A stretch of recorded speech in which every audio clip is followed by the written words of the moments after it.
Sekitar 450 sebelum Masehi, Jenderal Pericles Athena mencoba untuk mengkonsolidasikan kekuasaannya.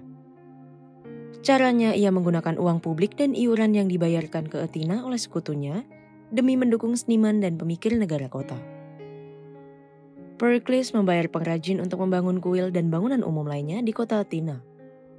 Dia beralasan bahwa dengan cara ini, dia dapat memenangi dukungan rakyat Athena dengan membagikan banyak pekerjaan konstruksi sambil membangun monumen publik.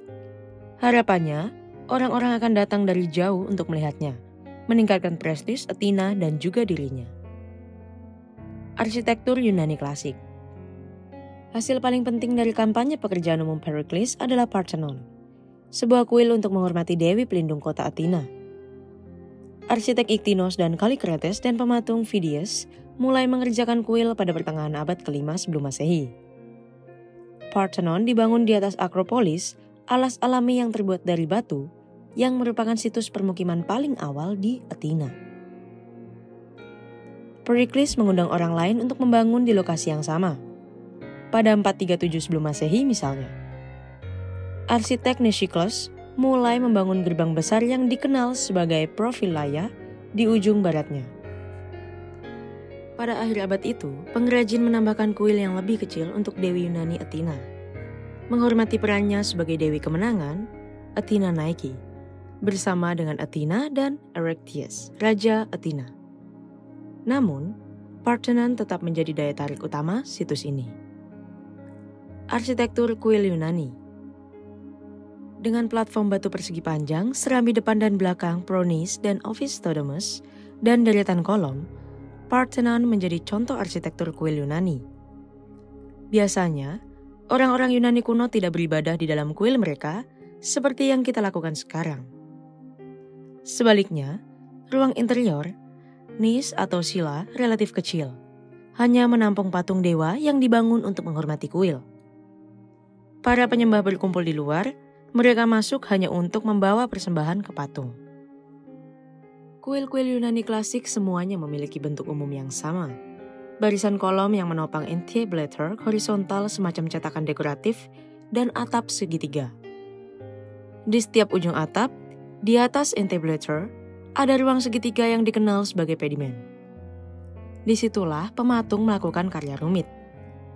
Di Parthenon misalnya, patung pedimen menunjukkan kelahiran Athena di satu sisi dan pertempuran antara Athena dan Poseidon di sisi lain. Agar orang yang berdiri di tanah dapat melihatnya, patung pedimen ini biasanya dicat dengan warna-warna cerah dan disusun dengan latar belakang biru atau merah yang solid. Cat ini telah memudar seiring bertambahnya usia.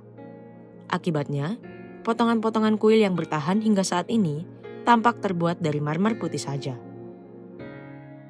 Proporsi dan perspektif.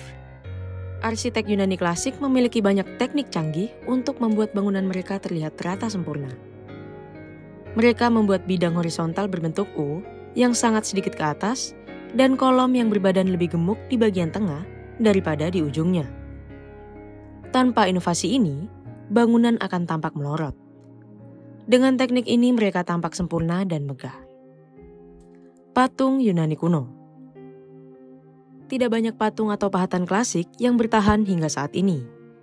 Patung batu mudah pecah dan patung logam sering dilebur untuk digunakan kembali. Namun, kita tahu bahwa pematung Yunani seperti Phidias dan Polykleitos pada abad ke-5 dan Praxiteles, Scopas, dan Lysippus pada abad ke-4 menemukan cara penerapan aturan anatomi dan perspektif pada bentuk manusia. Salah satu patung Yunani yang paling terkenal adalah Venus de Milo yang diukir pada 100 sebelum Masehi selama zaman Helenistik oleh Alexandros dari Antioquia, yang tampaknya kurang dikenal. Dia ditemukan pada 1820 di Pulau Milos. Tembikar Yunani kuno. Tembikar Yunani klasik tampaknya merupakan bentuk seni yang paling bermanfaat pada zaman itu. Orang-orang mempersembahkan patung-patung terakota kecil sebagai hadiah kepada dewa dan dewi. Mereka juga menguburkan patung-patung itu bersama orang wafat dan memberikannya kepada anak-anak mereka sebagai mainan. Mereka juga menggunakan pot tanah liat, toples, dan vas untuk hampir semuanya. Pot ini dilukis dengan adegan religius atau mitologis seperti patung-patung zaman itu. Sebagian besar pengetahuan kita tentang seni Yunani klasik berasal dari benda-benda yang terbuat dari batu dan tanah liat. Benda-benda itu telah bertahan selama ribuan tahun. Namun, kita dapat menyimpulkan bahwa tema yang kita lihat dalam karya-karya ini muncul juga dalam kreasi yang kurang bertahan lama, seperti lukisan dan gambar Yunani kuno.